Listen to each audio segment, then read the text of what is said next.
James, you have 20 years of experience in the field, visiting the most violent places in the world, and in the past year, you've visited Gaza, Sudan, Congo, Haiti. Is the situation of children in the world worsening year by year? Milka, yeah, unfortunately, yes, and dramatically this year. So the places you mentioned, the conflicts going on, Sudan has the world's largest child displacement crisis. Gaza, as we've spoken of it, Gaza is like nothing we've seen. We're seeing levels of violence and attacks on children, sexual violence, attacks on children, places like the DRC, the Democratic Republic of the Congo, Haiti, 85% of the capital controlled by gangs. But I think somehow there is something much more dangerous to children right now, and that is the funding cuts. So of all these countries where aid is such a lifeline, not just to the children, but to those real frontline supporters, my colleagues on the ground, the paediatricians, the health workers, the teachers who keep going, you know, who cross lines of fire to reach children day in, day out. The aid cuts hit them harder. So we are now seeing many, many millions more children at risk now, because we're seeing unprecedented cuts in humanitarian funding, enormous cuts. So we're seeing cuts to funding for vaccines, for antiretrovirals, for HIV, for nutrition, these critical nutrition supply lines for girls and boys where children are, as you spoke of before, severely malnourished, and we know what to do. We have this magical nutritional food that reaches children, but you know those supply lines are being cut because the funding's not there.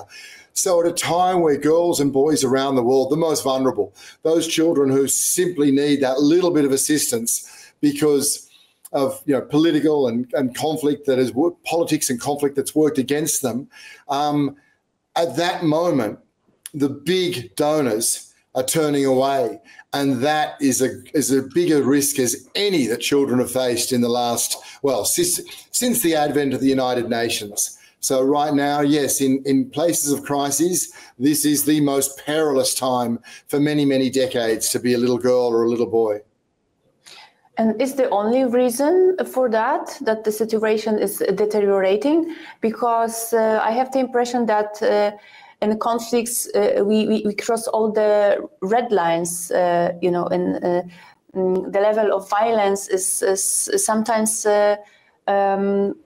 just unimaginable. Like there are reports of sexual violence, against children as young as 1 to 3 years old.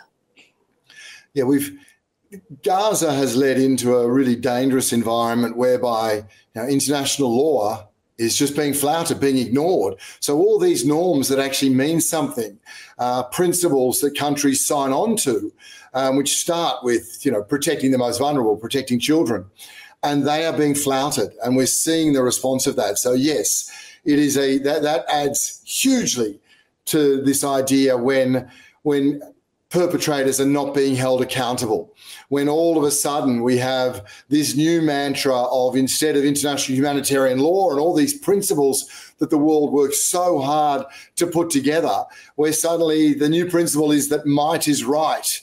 And this is an incredibly dangerous time for children who are at the wrong end of this, but for countries everywhere when people suddenly lose respect for these international norms and accountability is not held, those perpetrators of sexual violence are not held to account. And then all of a sudden we see grave violations increasing. And that's what we've seen in all the countries you mentioned, the DRC, Haiti, Sudan. We are seeing grave violations peak. And that is because that this level of violence is not being addressed in the way it should. The governments that have held a responsibility for a long time to hold those people to account are not doing it. And then on the back of all of this, the level of supply, whether it's prophylactic kits for young people who've been raped, or whether it's nutritional supplies because families have had their crops burnt. Those are not available as well on the back of funding cuts. So it's a vicious cycle unlike anything we have seen pretty much since the advent of the United Nations. And honestly, I do not see politicians, speaking up for children. No, we see, I saw recently some major governments, the French and the United Kingdom and the Germans, speaking about ending the blockade in Gaza, to use that one example. But we must remember those places have leverage points. We must use leverage. We can't it's not about statements. The United Nations has statements. We have our action on the ground, and then we have using the halls of power. But as you rightly point out, those major powers have many more points of leverage to ensure that these grave violations of children don't peak. And we're not seeing that. We're not seeing that.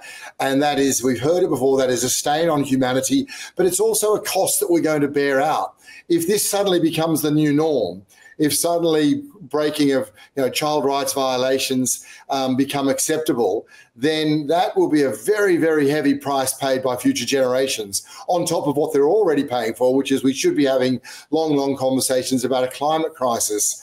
So yes, the radar, the barometer of humanity has been quite distorted right now. And it's up to, I think, not just the political leaders, but their constituencies. Everyday people need to make it perfectly clear to their elected leaders that these are the things that they hold dear, that the populations in wealthy countries don't accept when their governments cut aid budgets, because they know the benefit of soft power. They know that that money spent on supporting others is both the right thing to do in practice, but it's also the right thing to do when it comes to an economic decision. We know spending money in humanitarian development is one of the most effective ways that a government can invest. We know that.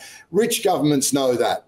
But at the moment, the discussion by the everyday people as well is not holding them to account in a way they should. If governments realise that the populations are deeply concerned about seeing aid cuts made, knowing that these are a fraction of a percent, a fraction of a single percent of a humanitarian budget, then maybe those governments will act differently. So I think it's two parts. It's that, as you rightly point out, governments are not responding to grave violations against children with the force and with all the leverage that they have as political players. And the other is that everyday citizens need to tell those governments that, no, we already give less. Every government around there, every rich government gives less than 1% of their GDP to foreign aid, less than 1%. And to see that then cut, we need citizens, voters to say, no, we do not respect that in our name you're going to cut foreign aid to children for the sake of what is, a small amount of money. James, thank you so much for your incredibly important and absolutely fantastic comments on the situation of children in the world. James Elder, UNICEF spokesperson, and thank you so much for your time, and it was great talking to you. And you, always. Thanks so much.